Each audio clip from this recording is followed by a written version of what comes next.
आज हम लोग अपने क्लास 8 का चैप्टर करने जा रहे हैं कॉल एंड पेट्रोलियम। इस चैप्टर में हम लोग पढ़ेंगे मैन मेड रिसोर्सेज और नेचुरल रिसोर्सेज के बारे में, ठीक है। इसके अंदर हम ये देखेंगे कि कौन से एग्जॉस्टिबल रिसोर्सेज है और कौन से इनएग्जॉस्टिबल रिसोर्सेज है, हम लोग कैसे मेंटेन करते हैं, इनका यूजेस क्या है हमारे लाइफ में, ठीक है। तो first of all we have to do our introduction.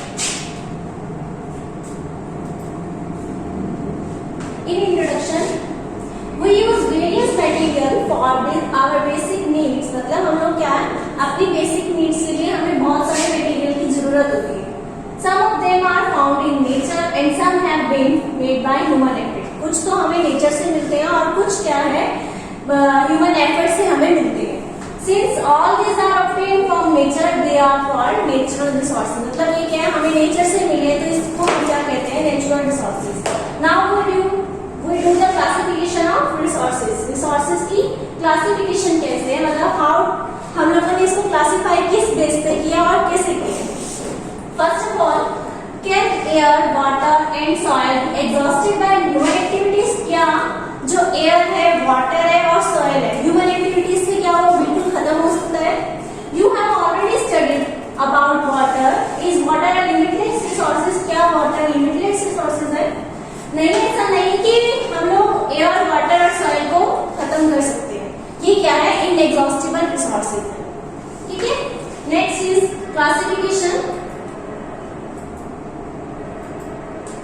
Classification of resources in the light of the availability of various resources in nature, natural resources can be broadly classified into two kinds। मतलब जो हमारे resources है उसको हमने two kinds में classify किया, मतलब to उसके पार्ट्स किए हैं। First is inexhaustible natural resources and other one is exhaustible natural resources. Inexhaustible natural resources, these resources are present in unlimited quantity in nature and are not likely to be exhausted by human activities। ये क्या है, unlimited quantity में present है, मतलब इनकी कोई limit नहीं है, बहुत ज्यादा अमाउंट में प्रेजेंट है और ह्यूमन एक्टिविटीज से क्या है, ये बिल्कुल खत्म नहीं हो सकते। For example sunlight and air. Next is exhaustible natural resources. The amount of these resources in nature is limited.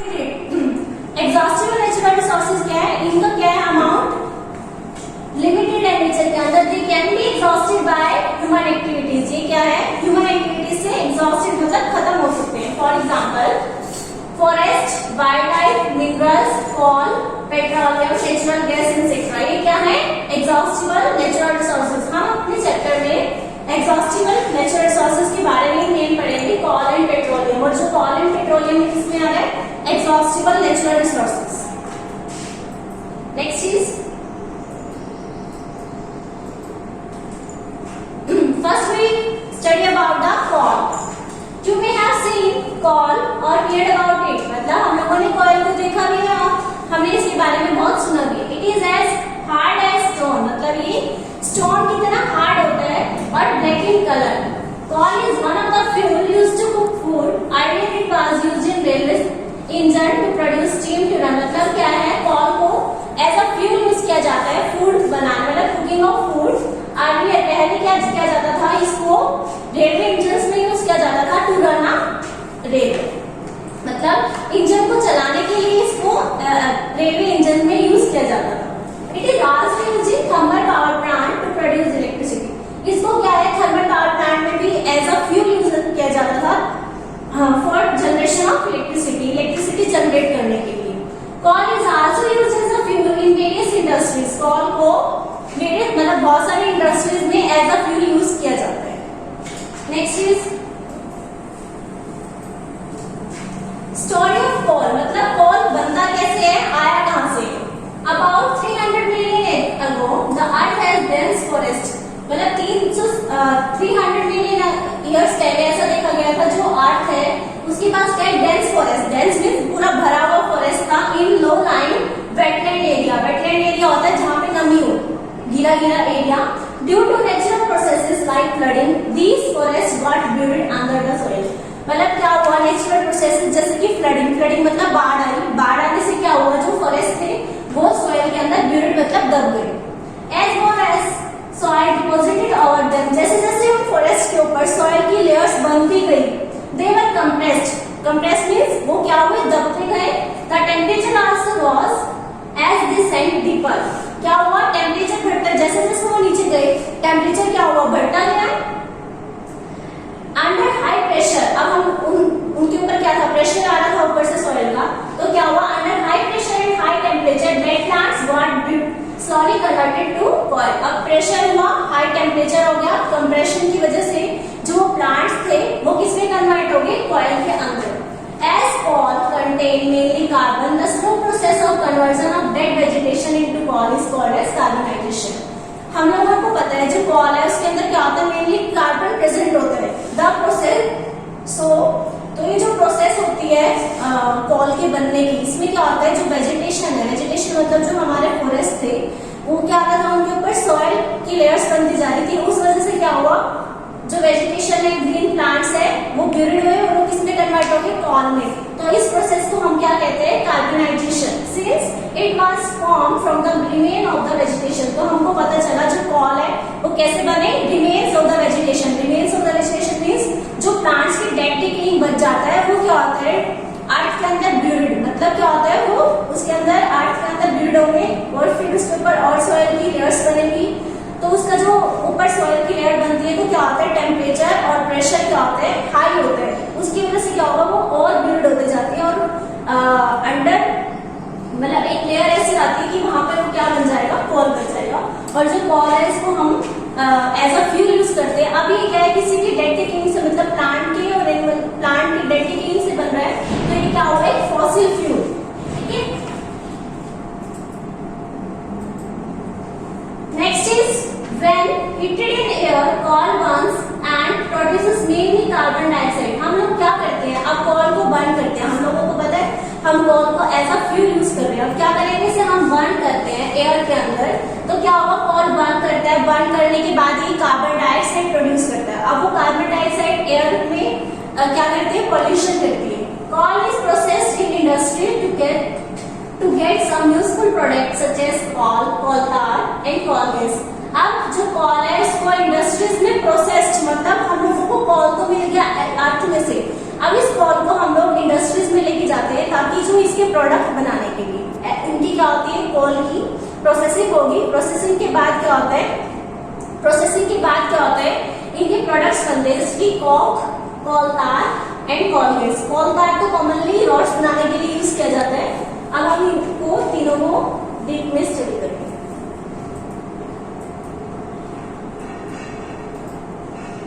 First of all हम लोगों ने पढ़ा कि कॉल कैसे बनता है। सी स्वाम 300 मिलियन ईयर एगो, मतलब हमारे पास क्या थे, इस तरह से प्लांट थे।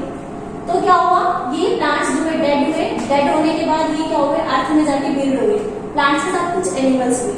फिर क्या हुआ, ये बिल्ड होते गए, यहाँ पर क्या है, सॉइल की लेयर आती रही, प्रेशर बढ़ा, मतलब इनके ऊपर प्रेशर आया सॉइल का। फिर ये जो नीचे की तरफ प्लांट जाना चाहिए तो कॉल बन गई, ऊपर की तरफ रॉक एंड डर्ट रहेगी। अब फिर सॉइल के ऊपर न्यू प्लांट्स आ गए। तो इस तरीके से प्रेशर और टेम्परेचर नीचे की तरफ जो डेड प्लांट्स होते हैं उनके ऊपर प्रेशर आए और टेम्परेचर आए तो ये कॉल बन जाता है, मतलब ये बिल्ड अर्थ के अंदर बिल्ड हो गई। ठीक है, तो ये था formation of coal, how coal was formed. Next is component of coal. As we know कि जो कॉल है इसको प्रोसेस करके इंडस्ट्रीज में कॉक बनाया जाता है, कॉल तार बनाया जाता है और कॉल गैस बनाई जाती है। तो first of all we study about the coke. Coke क्या होता है, it is a tough porous and black substance. Porous means क्या होता है, इसके अंदर क्या होता है, पोर्स प्रेजेंट होते हैं। It is almost pure form of carbon. ये क्या होती है, कार्बन की प्योर फॉर्म है, इसमें कोई मिक्सचर नहीं होता दूसरे एलिमेंट का। Coke is used in the manufacture of steel and in the extraction of many metals. जो कॉल होता है उसको स्टील की मैन्युफैक्चर में यूज किया जाता है और मेटल्स की एक्सट्रैक्शन होता है। हम लोगों के पास कुछ रॉ मटेरियल्स होते हैं, मतलब हम लोग कुछ मटेरियल निकालते हैं तो हमें वो क्रूड फॉर्म में मिलता है। क्रूड मतलब वो उसके अंदर बहुत सारे मेटल्स की मिक्सचर होते हैं। फिर हम लोगों को क्या करना होता है, उसमें से अलग अलग मेटल निकालने पड़ते हैं। तो वो क्या होता है, इंडस्ट्रीज लेवल पर तो हम कॉक का यूज करते हैं एक्सट्रैक्शन ऑफ मैनी मेटल्स की एक्सट्रैक्शन करने के लिए। Next is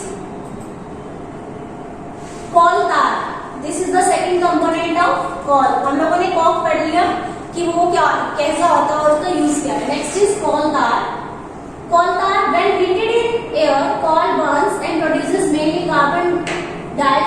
call is processed in, मतलब ये जो हम लोगों ने कॉल को क्या करना था, क्या किया था, एयर में बर्न करते हैं तो क्या प्रोड्यूस होती है, कार्बन डाइऑक्साइड प्रोड्यूस होती है।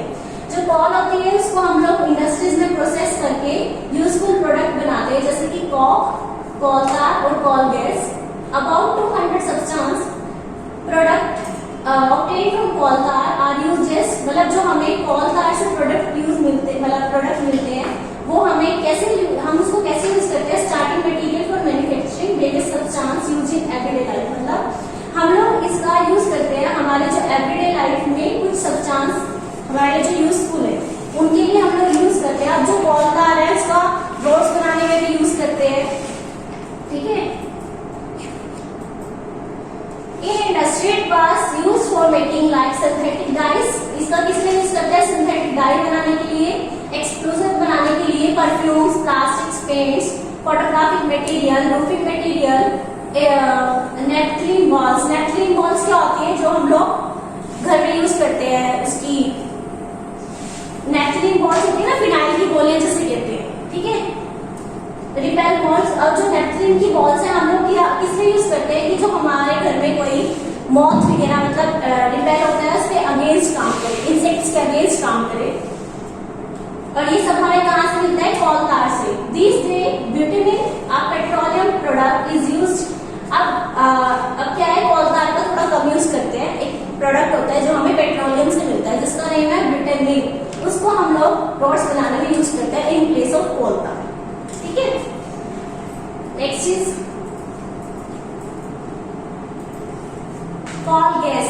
Call gas is obtained during the processing of coal to get coke. अब हम लोग क्या इंडस्ट्रीज में क्या था, कॉल को हम कॉक बनाने के लिए यूज कर रहे थे, उस टाइम पे हमें क्या मिलती है, कॉल गैस मिलती है, ठीक है। अब जो कॉल गैस है it is used as a fuel in many industries situated near the coal processing plants.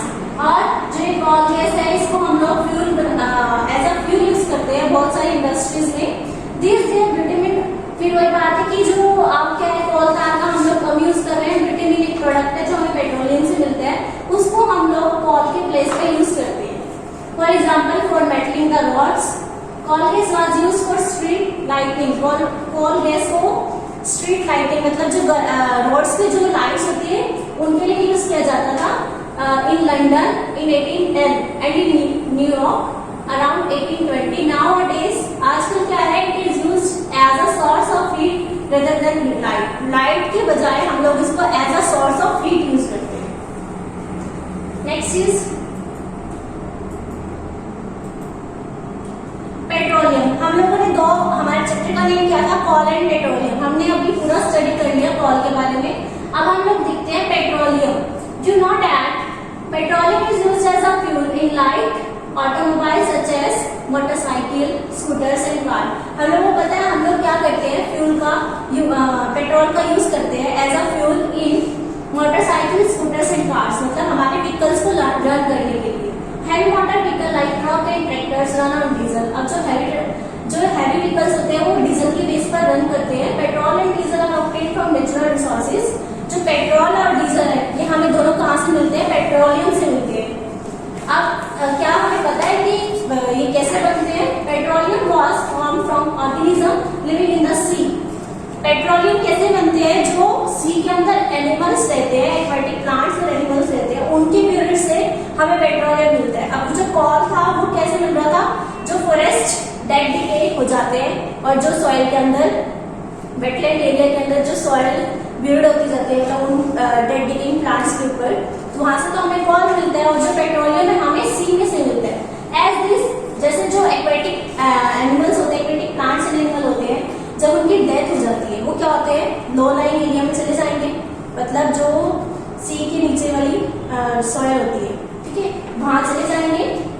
Settled at the bottom of the sea and got covered with the layer of sand. नीचे की तरफ जाएंगे, मतलब bottom पे जाएंगे, फिर उनके ऊपर सैंड की लेयर आती रहेगी और क्ले की लेयर आती रहेगी। Over millions of year ago, कई सालों बाद क्या देखते हैं, वहां पर एब्सेंस ऑफ एयर होगी, हाई टेम्परेचर होगा, हाई प्रेशर होगा, तो वो जो डेड ऑर्गेनिज्म थे वो किसमें कन्वर्ट हो जाते हैं, पेट्रोलियम एंड नेचुरल गैस। अब हम यहाँ से ग्राफ में देखते हैं, ये हमें बताता है, ये जो ग्राफ है it shows that the deposit of petroleum and natural gas, पे पता चलता है कि कैसे हमारे पेट्रोलियम और नेचुरल गैस बनती है। ठीक है, जो लेयर होती है ये क्या होती है, पानी की अबव होती है। जैसे यहाँ पानी, यहाँ पर क्या बन जाता है हमारा ऑयल, और यहाँ पे गैस ले जाती है। ठीक है, हमें पता है कि जो ऑयल है और वाटर है वो मिक्स नहीं होता, क्योंकि जो ऑयल आता है वो क्या होता है, लाइटर देन वाटर होता है, वो ऊपर की तरफ रहता है। Next is petroleum. हमें पता चल गया बनता कैसे है, हाउ इट इज ऑब्टेन्ड। हम इसके बारे में स्टडी करते हैं, पेट्रोलियम के बारे में। The world's first oil well was drilled in Pennsylvania, USA in, हमें कहाँ मिला था ये, सबसे पहले हमें जो ऑयल का वेल है, ऑयल की जो खाने कहाँ मिली थी, यूएसए में इन 1859। 8 ईयर लेटर, मतलब 8 साल बाद 1867 में जो ऑयल स्टक है वो मैग्मम इन असम में, इंडिया में पाया गया। Oil is found in Assam, Gujarat, Mumbai, high and in the river basins of Godavari and Krishna. मतलब हमें फिर बाद में अपने इंडिया में इन एरियाज पे मिलने लगा। Next is refining of petroleum. Petroleum is a dark oily liquid. It has an unpleasant odor. It is a mixture of various constituents such as oil. Petroleum के पास क्या क्या होता है, पेट्रोलियम गैस, पेट्रोल, डीजल और lubricating oil, paraffin, wax, etcetera, ये सब क्या होते हैं पेट्रोलियम के अंदर प्रेजेंट होते हैं। ठीक है, अब इनको हम लोगों को क्या करना है, रिफाइन करना है। रिफाइन मीन्स क्लीन करना है। हमें क्या चाहिए, रिफाइनरी वाला पेट्रोलियम चाहिए। The process of separating the various constituent. अब इनको जो ये पेट्रोलियम के अंदर जो कंस्टिट्यूएंट प्रेजेंट होते हैं इनको क्या करेंगे, हम लोग सेपरेट करेंगे। And the fraction of petroleum is known as refining. फिर जो हमारे पास बच जाता है इनको सबको रिफाइन करने के बाद उसको हम लोग कहते हैं petroleum refining of petroleum. And this process is carried out in petroleum refineries. मतलब पेट्रोलियम रिफाइनरीज मशीन होती है, उनके अंदर हम लोग इन प्रोसेस को करते हैं। Many useful substances are obtained from petroleum and natural gas. These are termed as petrochemicals. हम लोगों को पेट्रोलियम और नेचुरल गैस से बहुत सारी यूजफुल सब्सटेंस मिलते हैं। इन सब्सटेंस को हम लोग क्या कहते हैं, petrochemical. These are used in the manufacture of detergent. अब जो ये सब्सटेंस है हम लोगों को किसके यूज किसके लिए यूजेस हैं, डिटर्जेंट बनाने के लिए, फाइबर्स बनाने के लिए, पॉलिथीन बनाने के लिए और बहुत सारे मैनमेड प्लास्टिक्स बनाने के लिए। Hydrogen gas obtained from natural gas is used in the production of fertilisers. अब हमको जो नेचुरल गैस से हाइड्रोजन गैस मिलती है उसको हम लोग हमारे फर्टिलाइजर्स बनाने के लिए यूज करते हैं। फर्टिलाइजर्स क्या होते हैं, हम लोग जो अपने फील्ड्स में यूज करते हैं क्रॉप्स के लिए, जिससे जो हमारी क्रॉप्स की ग्रोथ है वो क्या हो, मल्टीफोल्ड हो जाए। Due to its great commercial important, आप इसको पेट्रोलियम को हम लोग क्या कहते हैं, ब्लैक गोल्ड। क्योंकि क्या है, पेट्रोलियम का हमारे लाइफ में काफी ज्यादा इंपॉर्टेंस, कमर्शियल इंपॉर्टेंस है, तो इसलिए इसको क्या कहते हैं, black gold. Next is various constituent of petroleum and gas uses are. Constituent मतलब petroleum gas in liquid form, LPG हम लोग होम्स और इंडस्ट्रीज में यूज करते हैं। पेट्रोल हमारे व्हीकल्स रन करने के लिए, केरोसिन स्टॉप्स रन करने के लिए, मतलब स्टॉप्स लगाने के लिए, लैंप्स लगाने के लिए, डीजल हैवी व्हीकल्स के लिए, lubricating oil lubrication, paraffin wax हम लोग ऑइंटमेंट, कैंडल्स और वैसलीन में यूज करते हैं। ब्रिटेनिक क्या होता है, पेंट्स और रोड सरफेसिंग के लिए यूज करते हैं, मतलब रोड्स बनाने के लिए।